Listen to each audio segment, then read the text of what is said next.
নির্বাচিত হয়ে জনগণের প্রতি কৃতজ্ঞতা জানিয়েছেন চাঁদপুর ৪ আসনের নবনির্বাচিত সংসদ সদস্য স্বতন্ত্র প্রার্থী আলহাজ এম.এ. হান্নান। দলীয় নেতাকর্মীদের প্রতি সব ধরনের সহিংসতা ও সংঘর্ষ পরিহারের নির্দেশ দিয়েছেন তিনি। ত্রয়োদশ জাতীয় সংসদ নির্বাচনে চাঁদপুর ৪ আসনে ব্যাপক প্রতিদ্বন্দ্বিতাপূর্ণ ত্রিমুখী লড়াই দেখেছেন চাঁদপুরবাসী। আসনটিতে বিএনপি থেকে মনোনয়ন পেয়ে নির্বাচনে অংশগ্রহণ করেন হারুনুর রশিদ। একই আসনে জামায়াতের প্রার্থী ছিলেন মোহাম্মদ বিল্লাল হোসেন মিয়াজি, তবে মূল আলোচনায় ছিলেন বিএনপির বিদ্রোহী প্রার্থী এম.এ. হান্নান। ব্যাপক উৎসব মুখর পরিবেশে বৃহস্পতিবার ভোট গ্রহণ শেষে বিজয়ের হাসি ফোটে এম.এ. হান্নানের মুখে। ভোটারদের দাবি, গত ৩০ বছর ধরে এলাকার মানুষের পাশে থেকেছেন তিনি।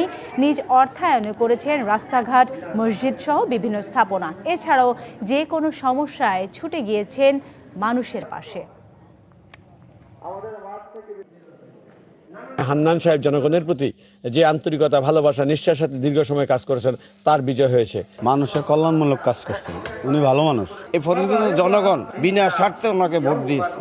এই জয় তো আমি জাতীয়বাদী দলকেই উৎসর্গ করব। জিয়াউর রহমান থেকে মরহুম জিয়াউর রহমান, মরহুম খালেদা জিয়া এবং তারেক রহমান সহকারে দলের যাদের কারণে বিএনপি প্রতিষ্ঠিত হয়েছে তাদেরকেই উৎসর্গ করব।